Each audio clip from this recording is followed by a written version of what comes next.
యూట్యూబర్లకు తెలంగాణ పోలీసులు వార్నింగ్ ఇచ్చారు. వ్యూస్ కోసం రీల్స్ కోసం ప్రజలకు ఇబ్బంది కలిగిస్తే కఠిన చర్యలు తప్పవని హెచ్చరించారు. నిన్న కూకట్పల్లిలో యూట్యూబర్ హర్ష హల్చల్ పై పోలీసులు సీరియస్ అయ్యారు. మరోసారి ఇలాంటి దుశ్చర్యలకు పాల్పడితే కేసులు తప్పవని హెచ్చరించారు. హైదరాబాద్ లో యూట్యూబర్ హర్ష హల్చల్ చేశాడు. సోషల్ మీడియాలో పాపులారిటీ కోసం వింత పోకడలకు పాల్పడుతున్నాడు. డబ్బును గాల్లోకి విసిరి హల్చల్ చేశాడు. పైసా పైసా మంచి మంచోళ్ళకు చూపిస్తది తమాచా. నుంచి చేయాల్సింది ఏం లేదు, మీరు నా టెలిగ్రామ్ ఛానల్లో జాయిన్ కావాలి. ఏం లేదు, నా బయోలో ఉంది కదా లింక్ ని క్లిక్ చేసి జాయిన్ అయిపోండి, రిజిస్టర్ కండి. ఫుల్ డబ్బులు అంటే ఫుల్.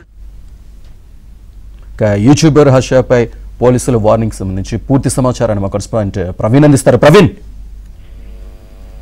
హైదరాబాద్ లో గత కొంతకాలంగా యూట్యూబర్స్ వాళ్ళ వ్యూస్ కోసం పబ్లిక్ లో రీల్స్ చేస్తూ కూడా హంగామా చేస్తున్నటువంటి సంఘటనలు వెలుగు చూస్తున్నాయి. నిన్న ఆ ట్రాఫిక్ ఉన్నటువంటి సమయంలో ఒక్కసారిగా ఆ డబ్బులు పైకి వెదజల్లి ఆ హంగామా చేసినటువంటి పరిస్థితిని కూడా మనం చూసాము. అయితే దీంతో పోలీసులు దీన్ని చాలా సీరియస్ గానే తీసుకోవడం జరిగింది. ఎందుకంటే కొన్ని సందర్భాల్లో నకిలీ డబ్బులను కూడా పైకి ఎగిరేయడం, తర్వాత ఆ పబ్లిక్ అంతా కూడా డబ్బుల కోసం ఎగబడి ట్రాఫిక్ అంతా జామ్ అయ్యి చాలా ఇబ్బందులకు గురైనటువంటి సందర్భాలు మనం చూసాం. కుకట్పల్లిలో కూడా ఇలాంటి సంఘటన నిన్న చోటు చేసుకుంది.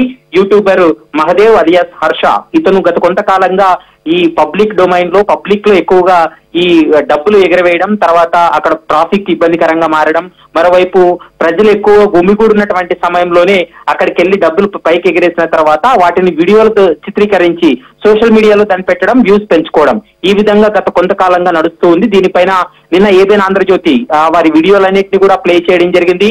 ఏబిఎన్ కథనాలతోటి పోలీసులు కొంత వాళ్ళ యొక్క చర్యలకు పూనుకున్నారని చెప్పుకోవచ్చు. ఇప్పటికే యూట్యూబర్ మహదేవ్ పైన ఐపీసీ 336, 341, 290తో పాటు బిఎన్ఎస్ నూతనంగా ఏర్పడినటువంటి చట్టం బిఎన్ఎస్ కింద 292, 125 కింద కూడా కేసులు నమోదు చేసి ఇన్వెస్టిగేషన్ అయితే కొనసాగిస్తున్నారు. ప్రస్తుతం కేపీహెచ్పీ పోలీస్ స్టేషన్ లో ఈ కేసు నమోదైంది.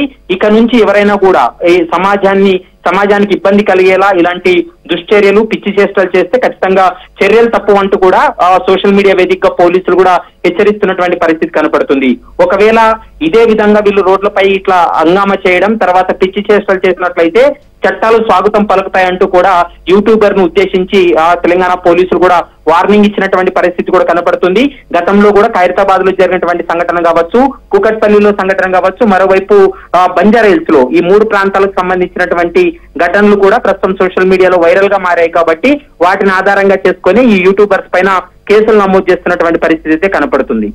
Right, thank you Praveen.